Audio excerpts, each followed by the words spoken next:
Bismillahirrahmanirrahim. Assalamualaikum warahmatullahi wabarakatuh. Alhamdulillah wassalatu wassalamu ala rasulillah wa ala alihi wasahbihi wa mawalah. Apa kabar anak-anak dan teman-teman sekalian? Mudah-mudahan dalam keadaan sehat selalu. Baiklah, hari ini kita akan memulai pelajaran ya dengan tema yang baru.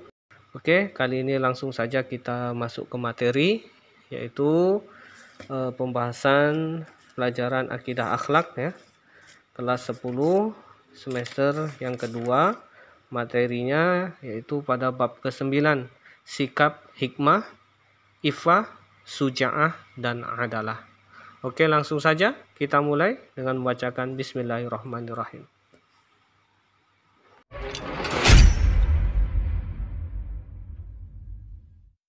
Yakni kompetensi dasar 3.9, menganalisis makna dan keutamaan induk sifat-sifat utama, yakni hikmah, ifah, syaja'ah, dan adalah. Adapun tujuan pembelajarannya, yang pertama, peserta didik diharapkan dapat menguraikan pengertian hikmah, ifah, syaja'ah, dan adalah. Kedua, peserta didik diharapkan dapat menelaah dalil yang berkaitan dengan hikmah, ifah, syaja'ah, dan adalah. Ketiga, peserta didik diharapkan dapat memerinci bentuk-bentuk hikmah, ifah, syaja'ah, dan adalah. Dan yang terakhir, peserta didik diharapkan dapat memerinci keutamaan hikmah, ifah, syaja'ah, dan adalah. Baiklah, anak-anakku sekalian, dalam kehidupan ini setiap orang pasti memiliki masalah. Terkadang satu masalah belum terselesaikan, muncul lagi masalah baru. Bila kalian tidak menyikapinya dengan baik, maka masalah bisa menjadi rumit dan berkepanjangan. Nah, sebagai seorang muslim, kalian harus membiasakan diri memiliki akhlak terpuji, seperti hikmah, ifah, syaja'ah, dan adalah. Bila tidak memiliki sifat-sifat tersebut, dalam menyelesaikan masalah, seseorang biasanya akan berbuat semena-mena, tidak jelas cara dan arahnya.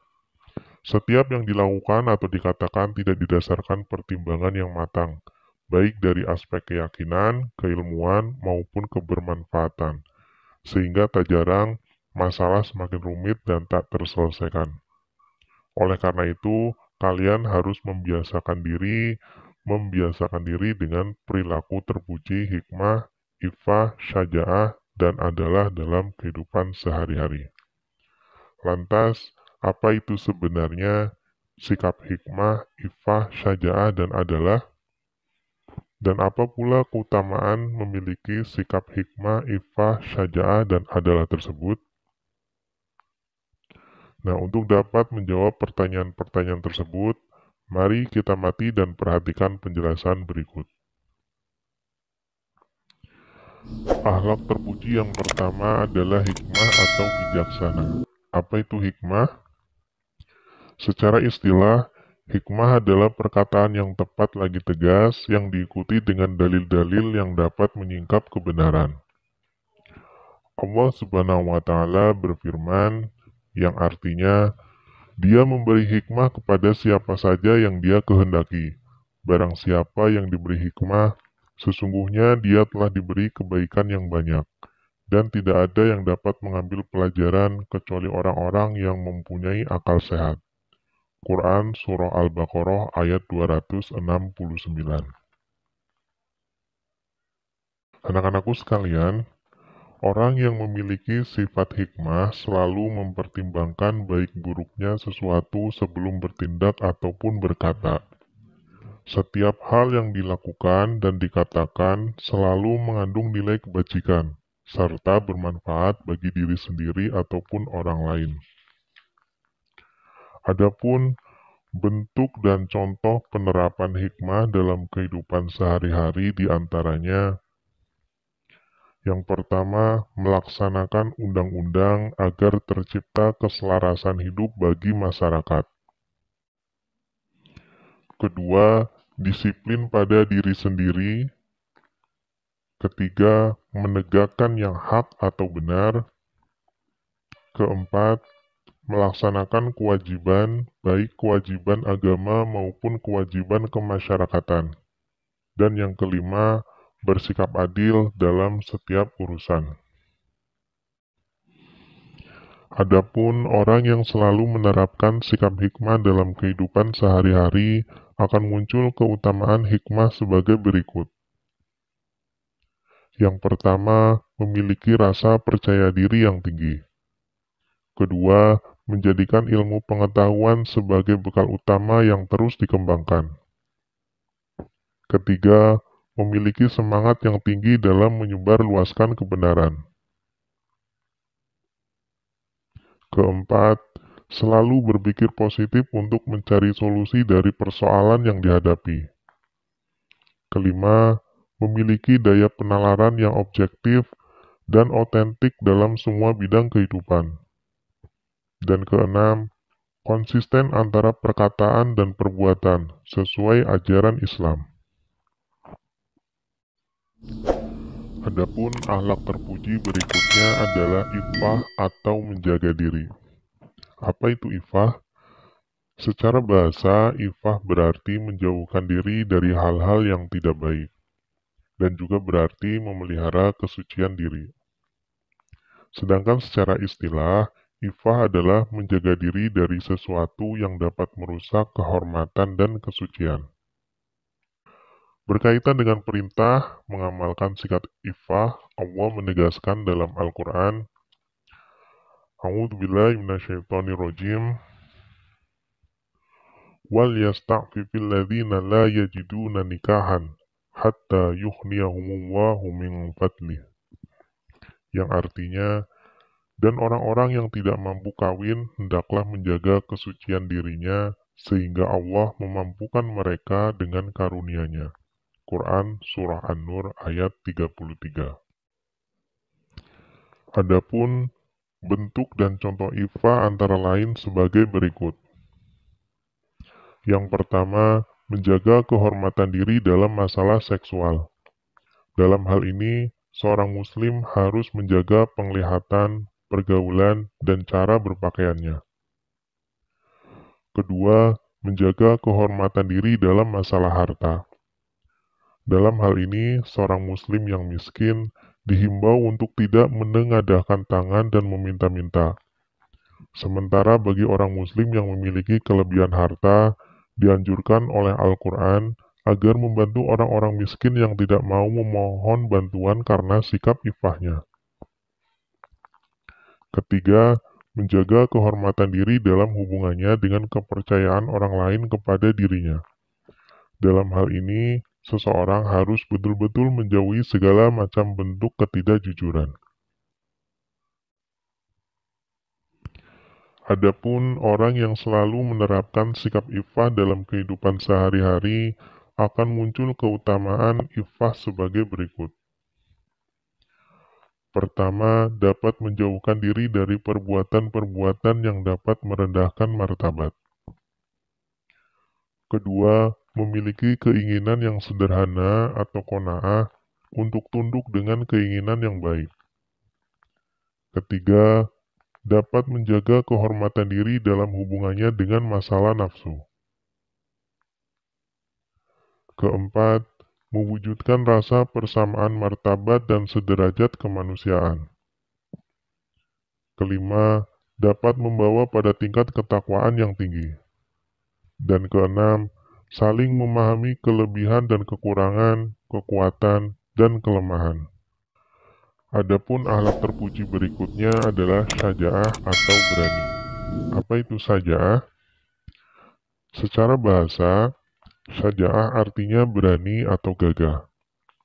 Sementara menurut istilah, syaja'ah adalah keteguhan hati, kekuatan pendirian untuk membela dan mempertahankan kebenaran secara berani dan terpuji. Sebagai seorang muslim, kita harus memiliki sifat syaja'ah atau berani, seperti berani bertindak, berani berbicara, serta berani menumpas kebatilan dan kemungkaran. Hilangnya sifat keberanian atau syaja'ah akan melemahkan diri orang yang bersangkutan, juga berakibat buruk bagi agama Islam secara keseluruhan. Agama Islam akan dijadikan objek hinaan dan celaan oleh musuh-musuh Islam, karena tidak ada lagi Muslim yang memiliki keberanian untuk membelanya. Oleh karena itu, Allah Subhanahu wa Ta'ala berfirman dalam Al-Quran, A'udzubillahi minasyaitonirrajim, wala tahinu wala tahzanu wa antumul a'launa in kuntum mu'minin.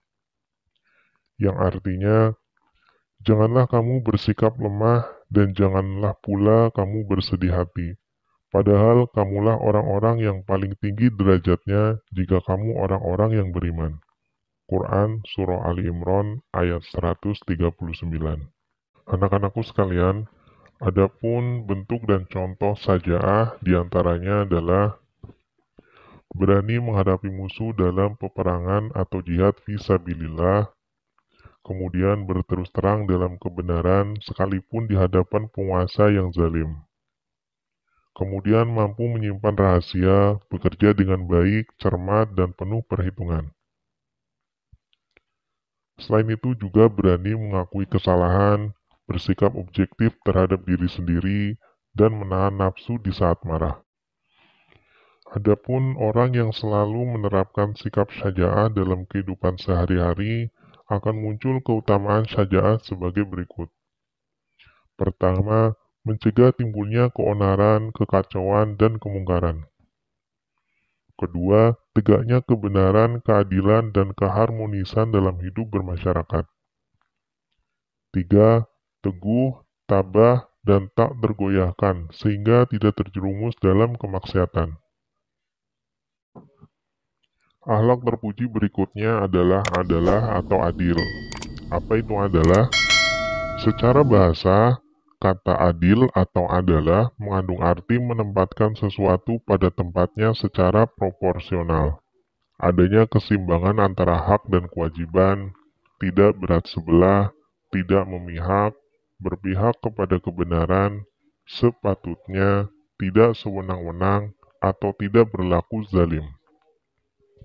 Sedangkan menurut istilah, adalah atau adil adalah menetapkan suatu kebenaran terhadap dua masalah atau beberapa masalah untuk dipecahkan sesuai dengan aturan-aturan yang telah ditetapkan oleh agama. Allah berfirman yang artinya, sesungguhnya Allah menyuruh kamu menyampaikan amanat kepada yang berhak menerimanya, dan menyuruh kamu apabila menetapkan hukum di antara manusia, supaya kamu menetapkan dengan adil. Sesungguhnya Allah memberi pelajaran yang sebaik-baiknya kepada kamu. Sesungguhnya Allah adalah Maha mendengar lagi Maha melihat. Quran Surah An-Nisa ayat 58. Adapun bentuk dan contoh adalah atau adil diantaranya adalah sebagai berikut. Yang pertama, adil terhadap Allah Subhanahu wa Ta'ala. Artinya, menempatkan Allah pada tempatnya yang benar, yakni sebagai makhluk Allah dengan teguh melaksanakan apa yang diwajibkan kepada kita, sehingga benar-benar Allah sebagai Tuhan kita.